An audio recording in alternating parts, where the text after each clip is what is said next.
Pessoal, então agora nós vamos falar sobre a importância da sustentabilidade nos sistemas agropecuários. O tema dessa aula é uma coisa também para vocês levarem para a vida. Se vocês forem ser professores, se vocês forem dar uma palestra, se vocês forem de alguma forma levar alguma informação, uma das formas de você já no início chamar a atenção do espectador é você falar da importância daquele determinado assunto. Então, sempre a contextualização de importância, ela vai trazer a relevância e atenção para aquele determinado assunto. Então, não é diferente que eu trouxe um tópico, só um tópico todo, né, da importância da sustentabilidade dos sistemas agropecuários, porque a nossa disciplina é Sistema de Produção Animal, na pós-graduação em Agropecuária Sustentável. Então, por que a gente tem que ver isso? Qual que é a importância disso? Né? Primeiro, gente, eu quero trazer para reflexão algumas frases. E isso é uma aula. A cada frase que eu colocar, eu vou deixar um tempo para quem quiser expressar, fica à vontade. Produzir mais ou produzir melhor? O que garante o futuro da pecuária?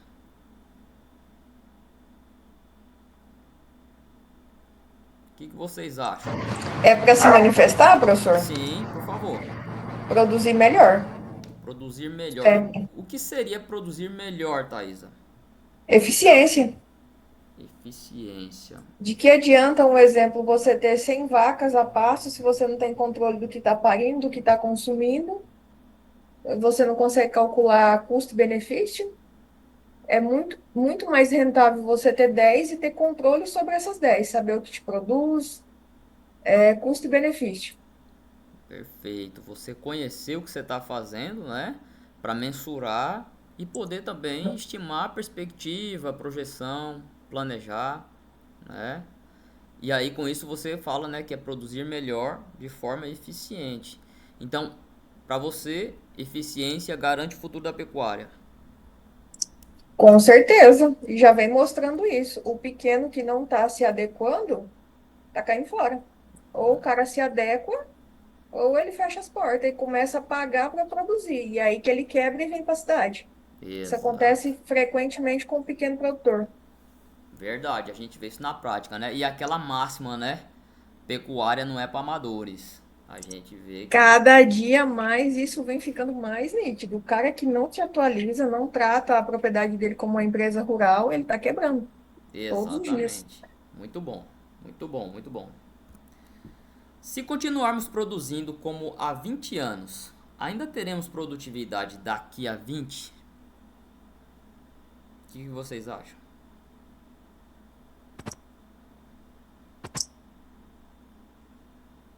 Não, professor, eu acredito que justamente como o modelo ainda de pecuária aqui no estado aqui, ela ainda é bem complicada por causa das pessoas ainda não investem ainda em tecnologia, né?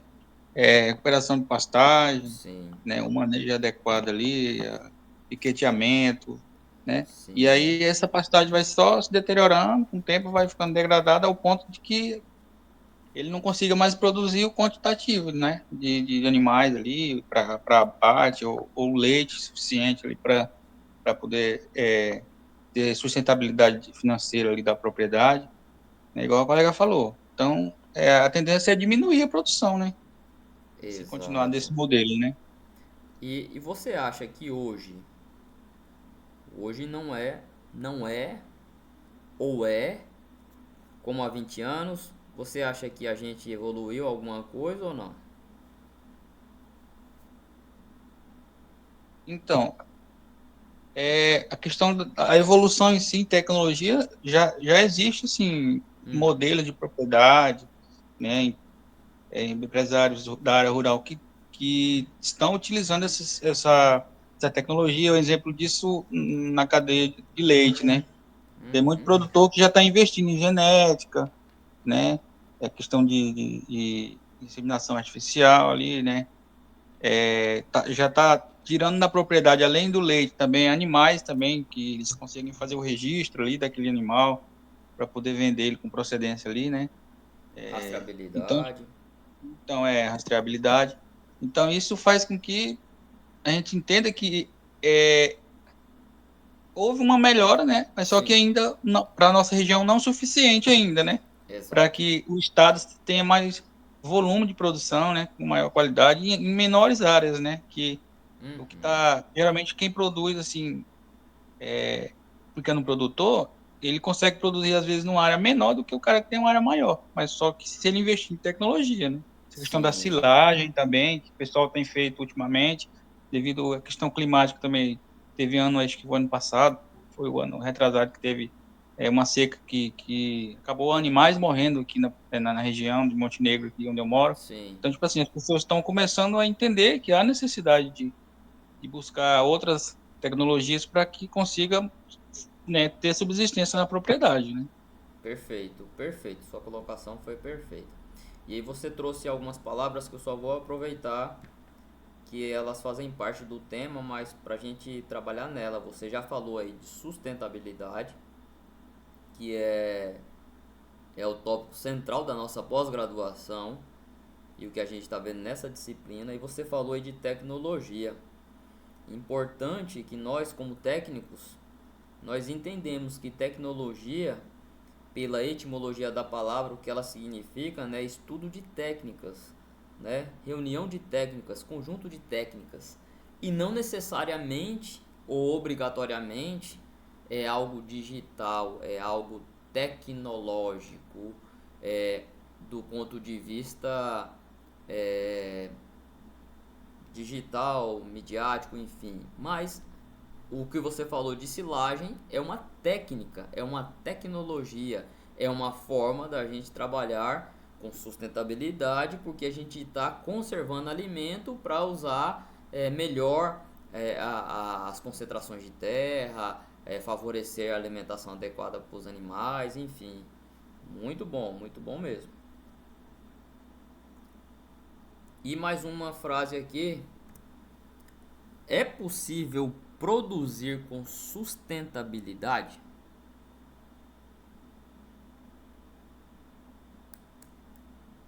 O que vocês acham?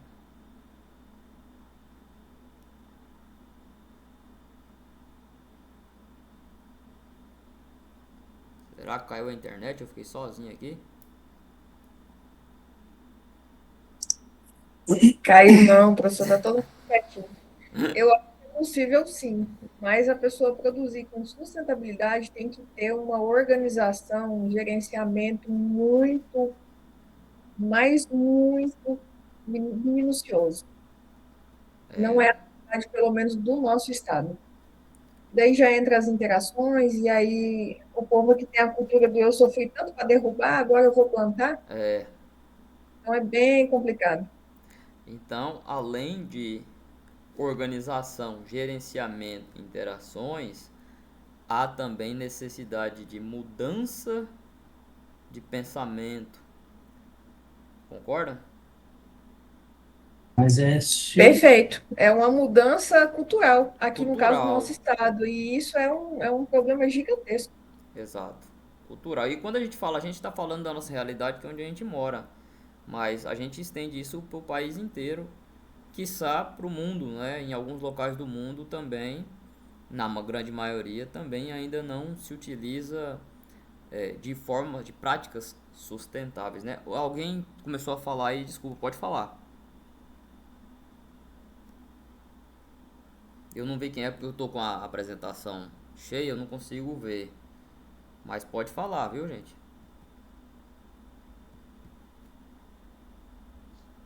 professor, não fui eu não. Mas eu estava pensando aqui, Certo.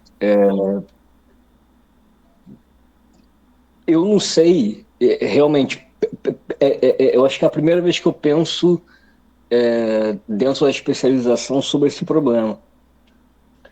Mas em outras áreas, a gente pensa muito sobre os limites planetários, né?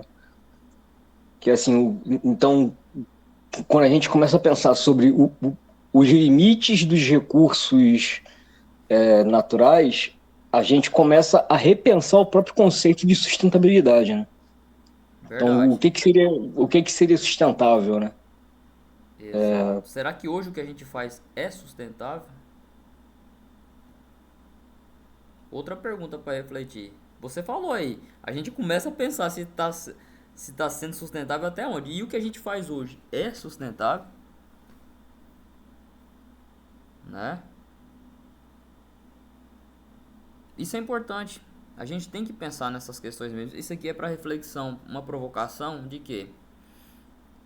Aí eu vou começar a responder isso daqui, tá? Exatamente, produzir melhor, com eficiência. Se a gente continua produzindo como há 20 anos ou se mantém até o que a gente faz hoje, nós não teremos produtividade daqui a 20 anos. Nossos recursos são escassos. Mas é possível produzir com sustentabilidade? É possível. E é imprescindível que produzamos, não sei, que a gente produza de forma sustentável, porque senão não vai ter como a gente fazer isso. E aí eu vou continuar aqui agora o porquê disso tudo. Hoje, 2026, nós somos em mais de 8 bilhões de habitantes na Terra.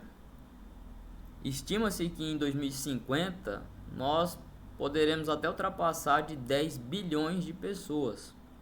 A gente só está falando de pessoas. A gente que é do agro, a gente que trabalha com a produção animal, a gente sabe que a gente também tem que alimentar os animais. É um ecossistema muito grande, né? E todos precisam de comida. E a comida, o alimento, a água, ela é de necessidade urgente. Se a gente pega a hierarquia da vida, as necessidades para se viver, para se manter, o alimento, o nutriente, e aí o primeiro, o principal é o oxigênio. Depois dele vão vir o que? Os nutrientes, vitaminas, minerais, todos, carboidratos, gorduras, enfim, todos os nutrientes, bem como também a água. E isso é de forma urgente. Se a gente não tem isso, a gente não tem vida. E outra coisa, mais de 800 milhões de pessoas passam fome atualmente. Fome. Eu espero que nenhum de nós aqui tenha passado ou passe por uma situação dessa aqui. Isso é terrível. Seja ser humano, animal, passar fome é uma tragédia. E a gente olhar para um número desse de 800 milhões de pessoas passando fome é muito triste. Fora de que existe mais de 2 bilhões de pessoas que têm insegurança alimentar, que passam por vulnerabilidade, necessidade de alimento em quantidade e qualidade. Então, tudo isso aqui nos leva, né, nessa reflexão de que nós temos que produzir alimento. Só que nós temos que produzir de forma sustentável. Então, sustentabilidade. Vocês já estão aí há mais de 6 meses, né, na disciplina. Alguém quer falar um pouco o que é sustentabilidade?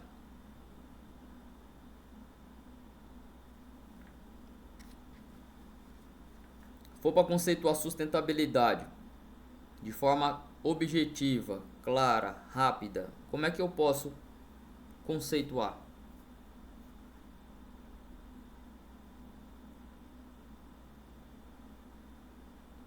Bora lá, turma.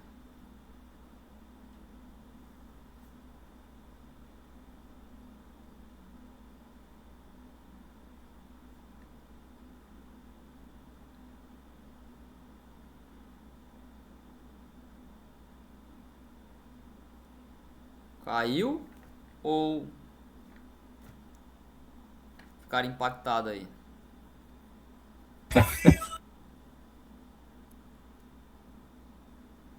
Ninguém quer falar? Então eu vou continuar.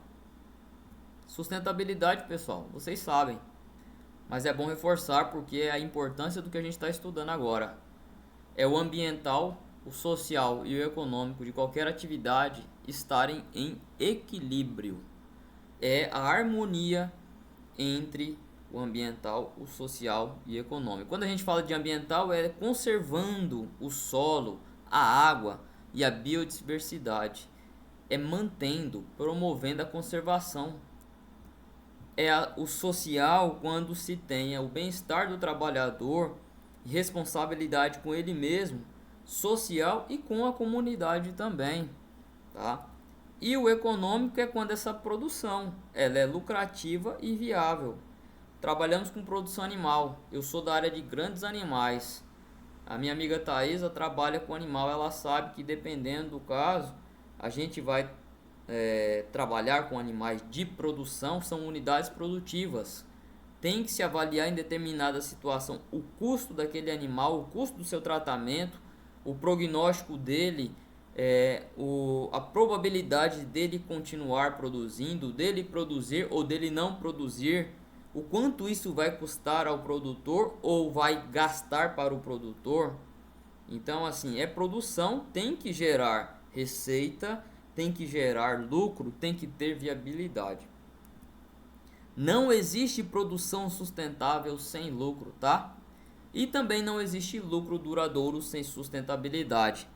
E essa frase aqui a gente pode até extrapolar para tudo, porque se não tem uma coisa que seja de forma sustentada, que se mantenha, esse lucro vai ser rápido e ele vai se acabar. Ele não vai ser contínuo, não vai ter longevidade. E esse lucro, então, ele não durando, ele também não é sustentável, ele não se mantém, uma coisa puxa a outra.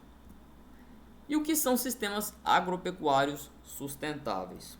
São sistemas que produzem alimentos, sistemas que preservam os recursos naturais e sistemas que mantêm a produtividade no longo prazo.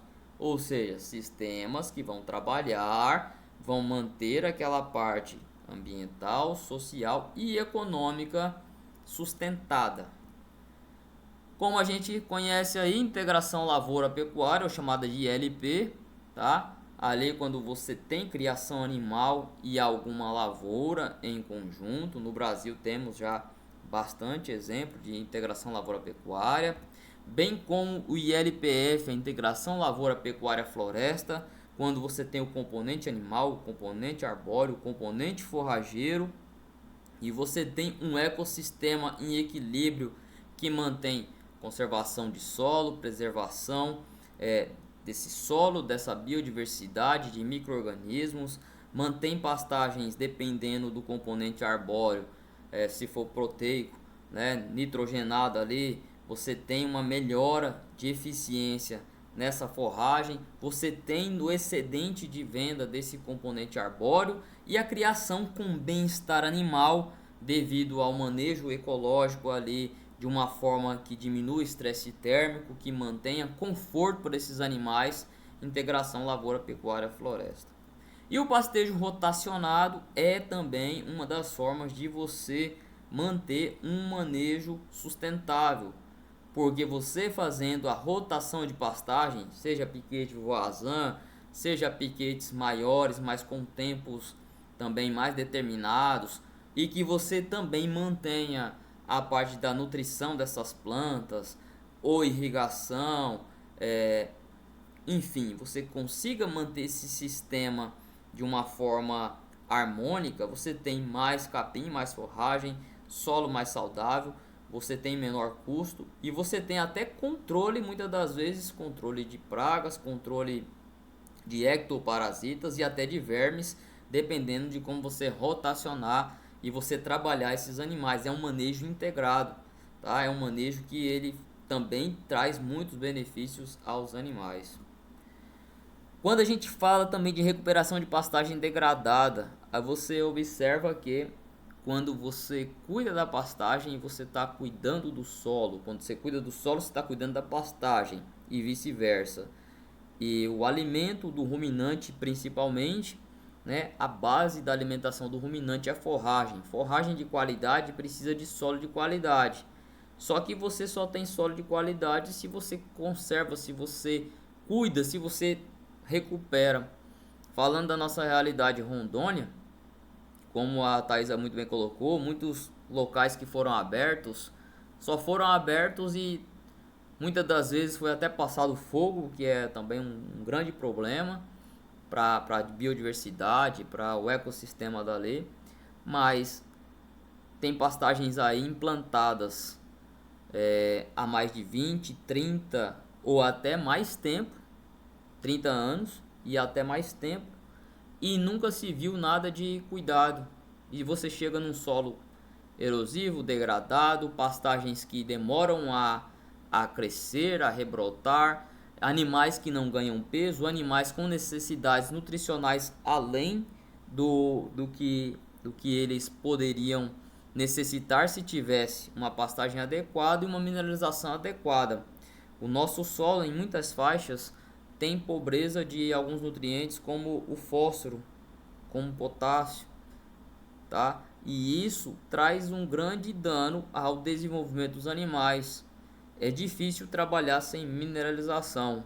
É quase que, não vou falar impossível, mas para ter produtividade, para ter rendimento, sem mineralização não tem como ir, tá? Mas quando você recupera a pastagem, cuida do solo, aduba, mantém manejo, cuida, esse solo dura mais tempo, esse pasto vem com maior vigor, com melhor condição de resposta para os animais, e você tem os animais também muito favorecidos com essa pastagem de qualidade.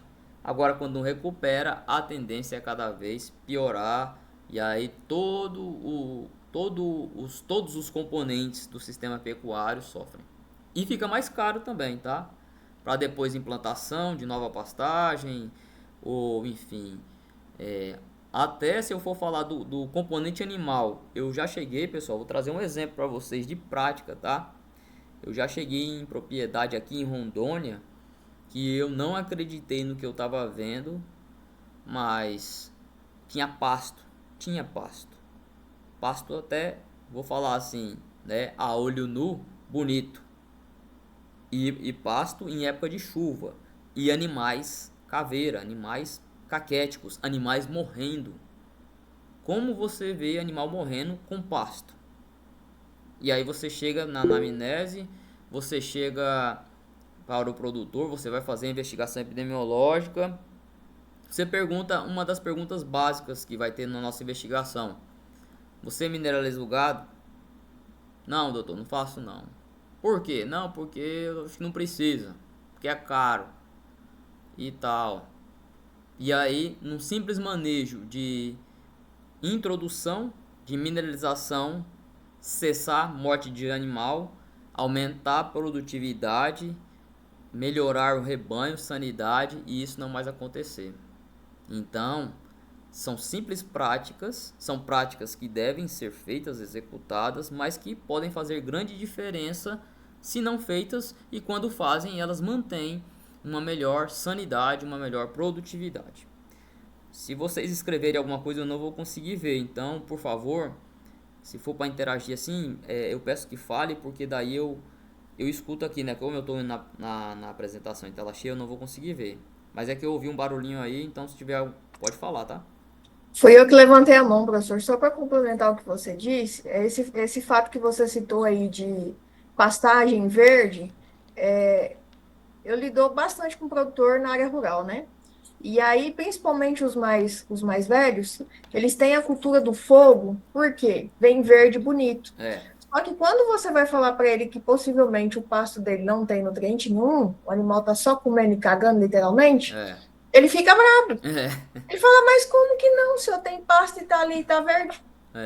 Então, assim, é muito difícil de tentar explicar e fazer o produtor entender essa situação da pastagem, porque as pastagens aqui onde eu moro mesmo é de 40 anos, que o cara passa fogo todo ano, aí vem verde, para ele o verde é perfeito. Excelente, Thaís, a sua contribuição. E aí é o natural das cinzas, né? Que fica aí do capim que foi queimado, cai ali e vem o broto também, né? O broto vem verde, mas nutriente mesmo não tem. E aí, minha amiga, o que eu vou dizer pra você? Eu sou filho de produtor rural e de produtor que que é produtor que tem conhecimento, meu pai é engenheiro agrônomo, e dentro de casa, meu pai é pecuarista, e dentro de casa, tem quantos anos que eu estudo veterinária? Tem mais de 20 anos, que eu entrei em 2006, 20 anos. E desde sempre que eu ia levar informação para dentro de casa, eu escutava que era teoria que não dava de um produtor pecuarista agrônomo. Mas nesses 20 anos, é aquele velho ditado: água mole, pedra dura. Tanto bate que uma hora molha.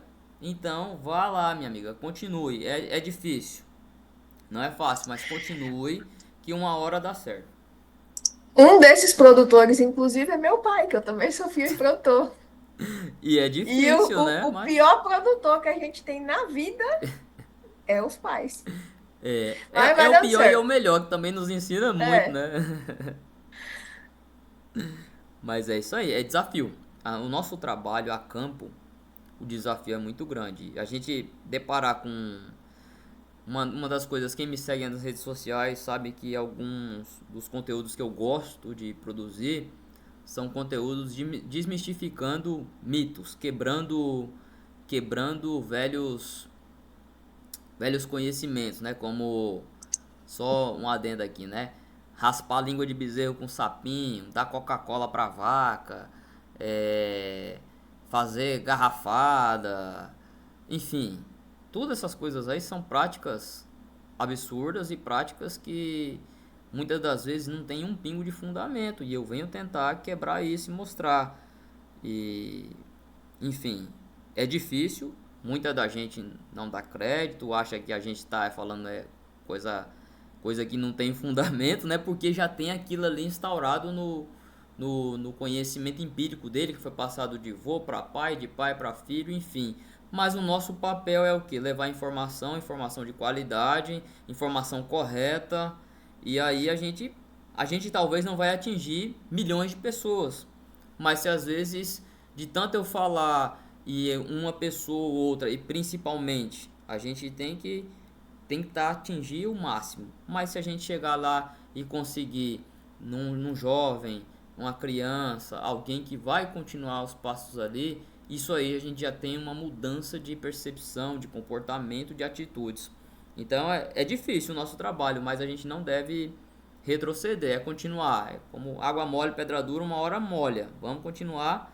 Eu falo isso, que dentro de casa já melhorou muito a aceitação e observação na prática. Porque daí quando nos dão a oportunidade de fazermos da forma correta, vem que dá certo. E aí começa a absorver mais, né? Então, vamos continuar. Isso serve para todos nós. Vamos trabalhar com o campo? Não vai ser fácil, mas a gente vai levar ali e a gente vai sempre tentar, vai continuar, né, para fazer o melhor. Então, por que isso tudo é tão importante, pessoal? Voltando, né, o tema central da aula é o que? Importância da sustentabilidade. Importância ambiental. Primeiro, reduz a degradação do solo, melhora o uso da água. A água doce, a água é um dos bens mais vitais que nós temos. Redução de emissões, preservação da biodiversidade, como você falou, uma prática de queimar o quanto de biodiversidade é perdida, é prejudicada pelo não cuidado, pela prática de queimada, né? Então, uma importância ambiental gigante, a sustentabilidade. Importância econômica, pode falar. Professor, Oi? eu não sei se cabe dentro da aula aqui, mas talvez só um comentário rápido Certo, que eu precisava ter do senhor, talvez, nesse momento. certo, tranquilo.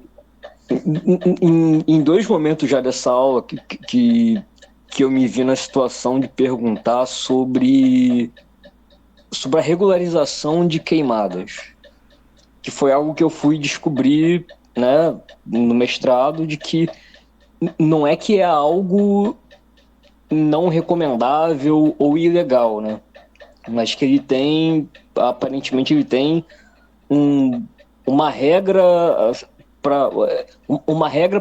para ser utilizado pelo pequeno produtor, muitas vezes ali. eu já ouvi a opinião de algumas pessoas sobre isso, de professor que trabalha na Embrapa, Certo. e sempre justificando, dizendo que em determinados contextos é aplicável e em outros não, né? Só que, como eu venho da área de poluição, para mim nunca parece justificável, sabe? Sim. E eu queria ouvir o senhor falar sobre isso rapidamente. Perfeito. Obrigado pela pergunta, excelente questionamento. E aí eu vou te dar a minha opinião enquanto médico veterinário, pecuarista e professor. Queimada, como a gente acabou de discutir aqui com a Thaisa falou, eu vou falar da minha parte, do meu conhecimento, eu só vejo uma utilização de queimada e não é da pastagem. A queimada ou o fogo eu só utilizo na minha propriedade e recomendo quando é para fazer descarte de cadáver animal. Quando tem reunião de, né, conjunto de lixos inorgânicos em buraco ali, junto com restos orgânicos animais, num buraco específico, longe de pastagem para não pegar fogo também, nem nada, controlado, com cuidado, como alguns locais que a gente chama de cemitério de animal, tem um termozinho específico, agora eu esqueci. Mas você faz um local isolado para fazer essa queima desses compostos ali de forma controlada, isolada. E para quê? Para que não tenha contaminação ambiental, ou seja, morreu um bovino numa pastagem, aquela carcaça que fica ali, o que acontece? Dependendo do que o animal morreu, é uma fonte de infecção. Tem micro-organismos que podem transmitir para outros animais já naquela carcaça que está ali, seja um vírus, uma bactéria, enfim. Do ponto de vista também ecológico e de até micro-organismos que já existem no solo, saprófitas, existem um grupo de bactérias chamado Clostridium, bactérias do gênero Clostridium, na verdade. Essas bactérias do gênero Clostridium, elas estão no solo e quando tem uma carcaça, algum resto de animal, elas pulam para esse composto. E aí esse composto que está ali, ele vai sendo degradado, o sol, tudo. Alguns animais começam a consumir, como urubus, cachorro, tatu, passa ali, vai levando pedaço, vai espalhando pela propriedade, mas o que fica que acaba que demora a ser degradado, desintegrado, são os ossos. Esses ossos que ficam ali na propriedade, esses ossos eles vão se encher dessas bactérias do gênero Clostridium. E qual que é o problema? Esses ossos estão ali. Vai chegar daqui a pouco em Rondônia, vai parar as chuvas. Vai entrar na época de seca. Época de seca diminui a concentração de forragem, diminui no seco.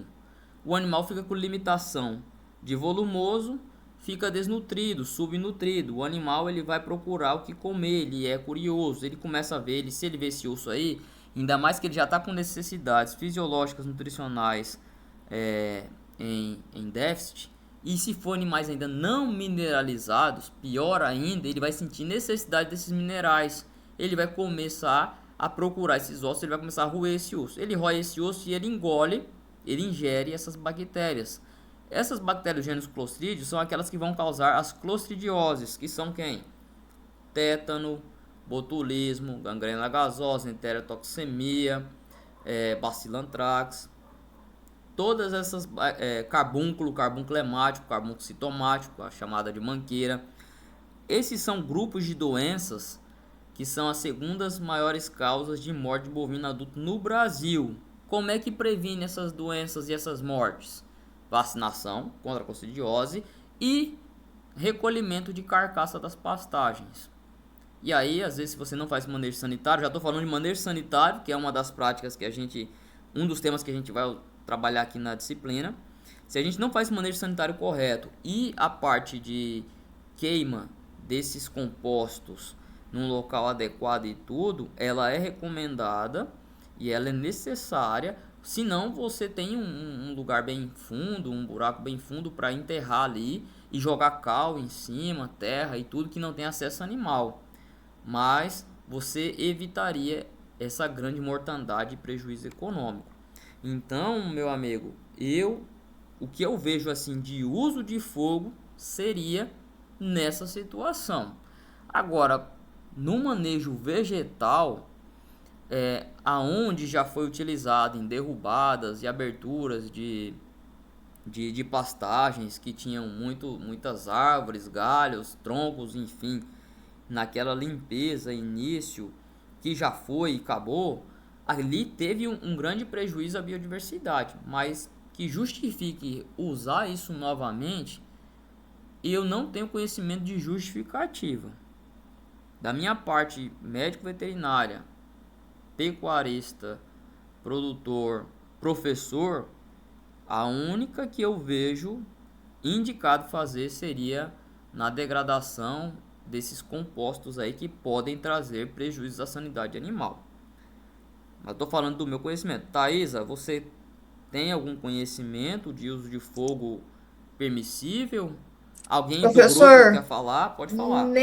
mas é nenhum mesmo. Inclusive, tem um conhecido nosso aqui que recentemente sofreu uma penalidade, que agora os satélites estão terríveis, né? E ele pegou essa fumaça de lixo de quintal. Tipo assim, ele resolveu fazer uma limpeza ali nas árvores do quintal, né? Cortou alguns galhos e botou um fogo. Já gerou uma restrição ambiental. Então, assim, esse negócio de fogo, eu sou um pouco leiga nisso também. Eu sou veterinária, né?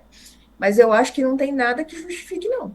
A não ser que você faça um local de cremação e justifique, até os grandes confinamentos já tem, né? Sim. Aí sim, mas em questão de, eu vou juntar um galho ali e botar um fogo, meu amigo, já vai lá para aquela sinalezinha azulzinha lá do satélite do sedã automático. Não tem o que fazer.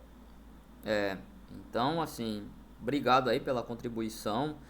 Aonde eu vejo a única forma é nesse local específico para seria esse tratamento de dejetos, né? Uma coisa assim, mas na situação vegetal eu não vejo não.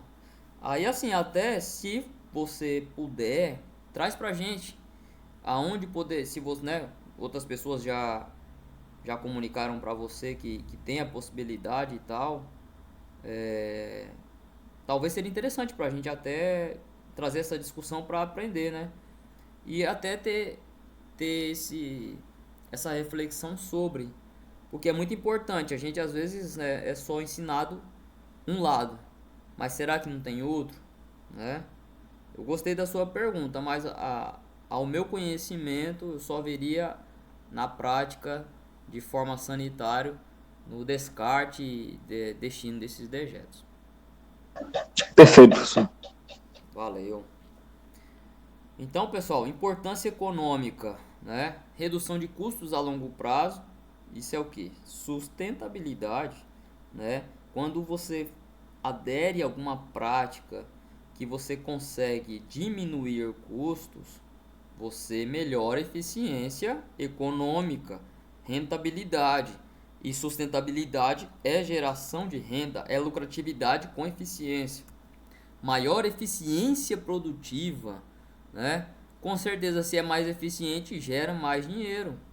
Valorização do produto. Pessoal, tem público que quer comprar o que é sustentável, o que é agroecológico, o que é criado livre de maus tratos. Tem público que paga diferenciado. Então, isso é uma valorização de produto. Isso é uma das formas que a gente pode ganhar uma renda maior com essas práticas, tá? Além de estar sendo com certeza correto, né? E menos risco de perdas. Um produto, uma atividade, algum trabalho sustentável, o nome já se diz, ele se sustenta por mais tempo. Então, isso aqui também é uma grande importância econômica. Importância social, né? Traz melhores condições de trabalho, é aquela questão. Eu sou professor, eu sou veterinário, a gente fala muito de bem-estar animal. Bem-estar animal, bem-estar animal, bem-estar animal. Mas eu tenho que lembrar que junto com o bem-estar animal tem que ter o bem-estar humano. Eu tenho que olhar para esse colaborador. Eu tenho que olhar para o bem-estar dele, para a saúde dele, física, mental, social. Porque senão eu estou sendo hipócrita, senão eu estou sendo. Como é que eu quero pregar que a vaca tem que ter conforto e o meu colaborador dorme numa situação desconfortável? Como é que eu vou pregar que a vaca tem que ter água limpa e o meu colaborador não tem uma água de qualidade? Como é que eu vou pregar que a vaca não pode passar calor e o meu colaborador dorme suado? Então, é uma das coisas que a gente tem que observar, melhorar as condições de trabalho, porque quem trabalha de forma mais confortável, melhor, trabalha melhor, e aí todo mundo ganha. Fixa o homem no campo, isso também. Thaisa, ela deve ser bem mais nova que eu, mas eu sou de uma época aqui em Rondônia, que na minha cidade não tinha energia elétrica 24 horas. Quando eu era criança, em Cujubim, a energia chegava meio-dia e às 2 da tarde cortava porque era motor estacionário, motor termoelétrica, né? Não sei que diz combustão, né? Então 2 horas da tarde desligava esse motor da cidade, a gente ficava sem energia até 6 horas da tarde e a energia era de 6 horas da tarde às 10 horas da noite. De 10 horas da noite a meio-dia não tinha energia elétrica. Então, imagina o nosso conforto naquela época com mosquito, que tinha muito mais do que agora, com malária, com o calor, que quem é de Rondônia sabe que aqui é quente pra caramba, mas era o que a gente tinha. E aí, né, isso eu tô falando da cidade. E o campo? O campo tinha energia elétrica em nenhum momento. E para você fixar uma pessoa, uma família, numa situação desconfortável, a necessidade não consulta a conveniência. Às vezes é o que tem, você tem que ficar ali. E muitos dos pioneiros de Rondônia, né, como o nosso hino fala, somos destemidos pioneiros. Nós somos destemidos mesmo porque passamos por tantas dificuldades. Mas hoje em dia, graças a Deus, tem muita evolução, seja na zona urbana ou na zona rural, e isso melhorou e fixou o homem no campo. Hoje, quem mora no campo tem energia elétrica 24 horas, tem internet, tem televisão a cabo, tem tudo, tem estrada boa, tem tudo. Assim, não todas, né, de forma geral, mas tem uma qualidade de vida melhor e isso fixa o homem no campo. E fixando o homem no campo mantém também a sustentabilidade daquela atividade de campo.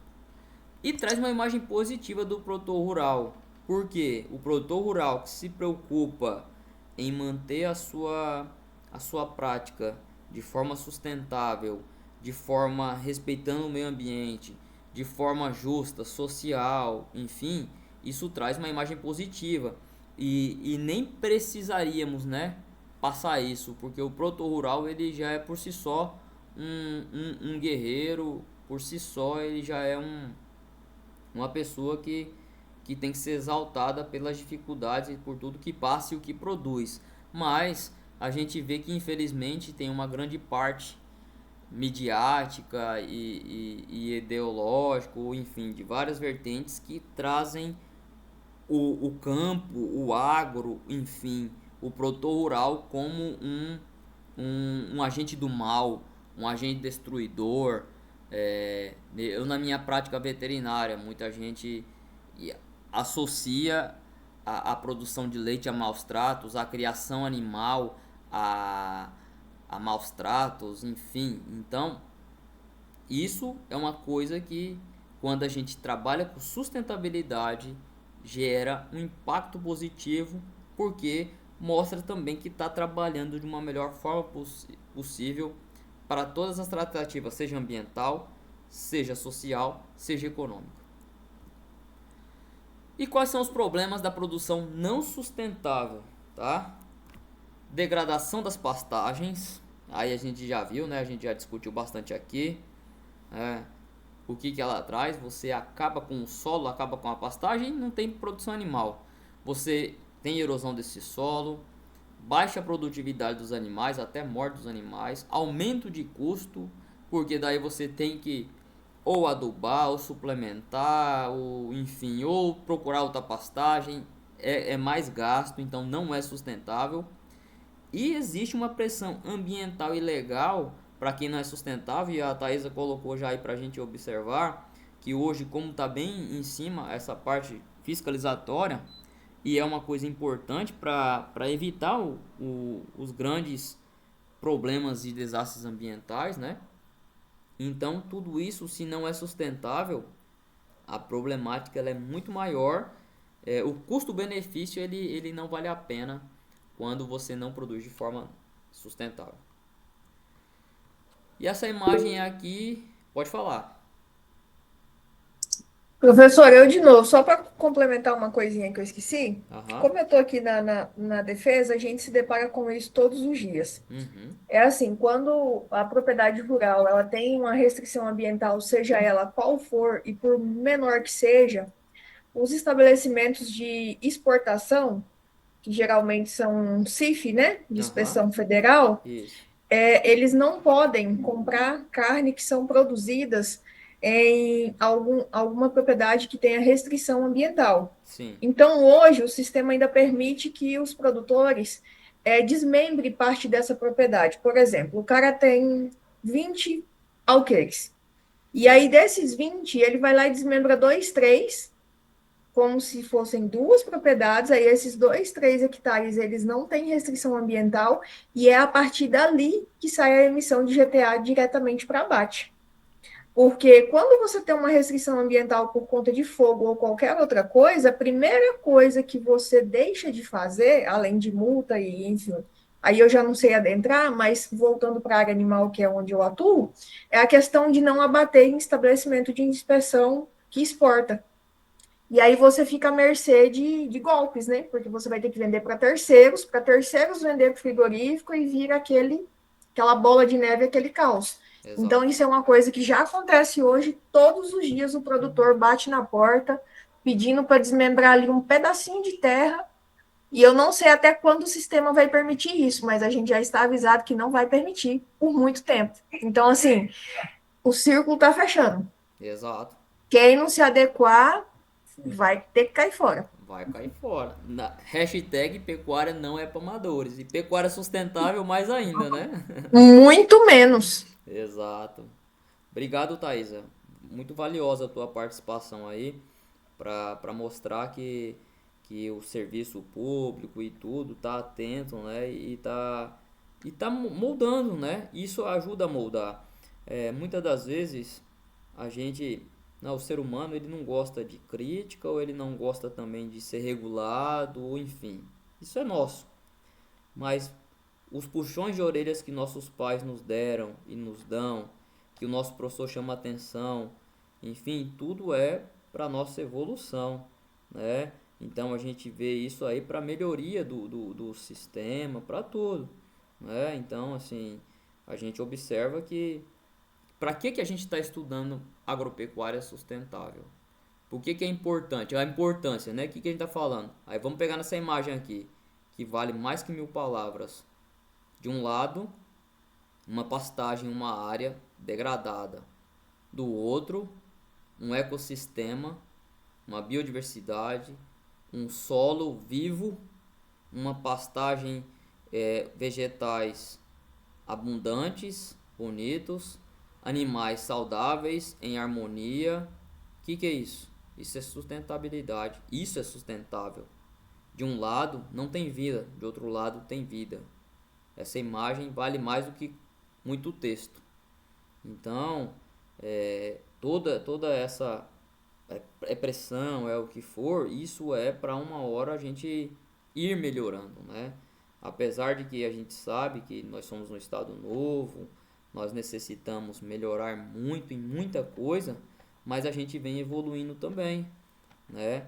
E aí a gente está falando do nosso estado, mas o Brasil inteiro, pessoal, apesar de muita crítica, apesar de muitas problemáticas, nós somos um dos países mais sustentáveis do mundo.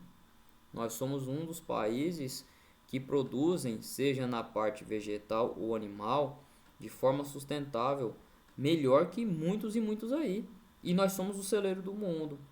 Então, assim, a gente ainda tem que melhorar muito, mas a gente também, a gente já tem uma contribuição boa aí, né?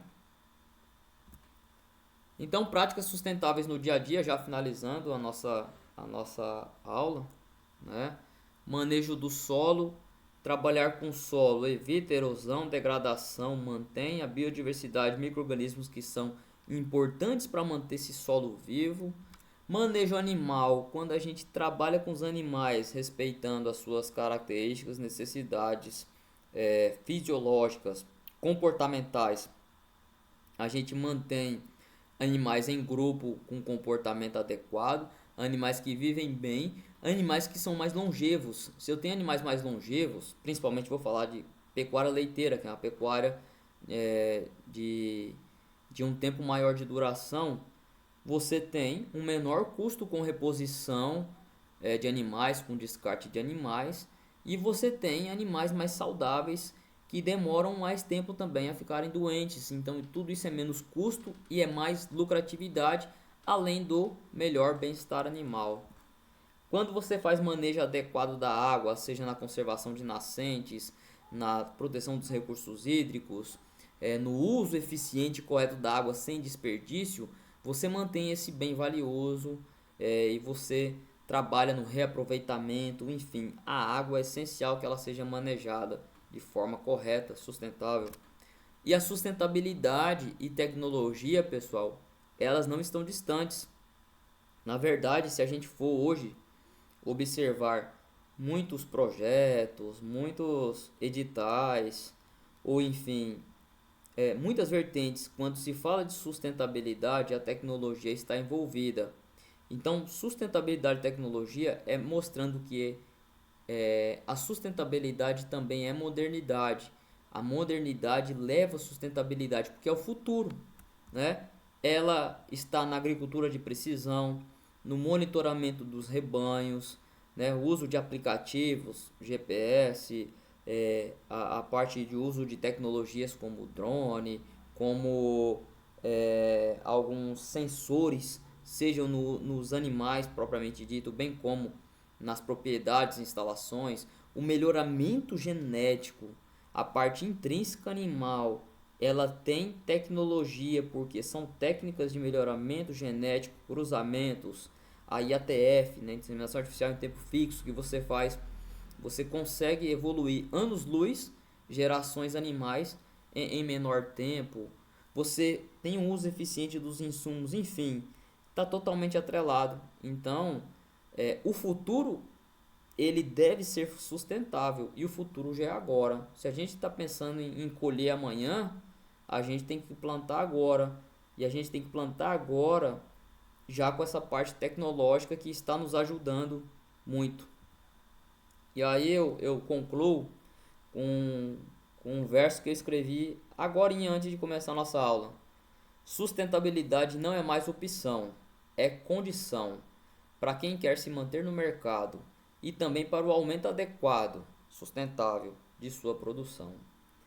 Então, pessoal, eu espero que eu tenha conseguido passar um pouco da importância da sustentabilidade nos sistemas de produção animal e que agora nessa disciplina a gente consiga aprender bastante coisa, né? As próximas aulas eu vou trazer para vocês a parte do manejo sanitário, a parte do bem-estar animal, vou trazer como isso pode ser sustentável, como isso deve ser feito, tá? E eu estou à disposição de vocês para a gente discutir, refletir e aprendermos juntos, tá bom? Se tiverem dúvidas, estou à disposição e vamos caminhando juntos.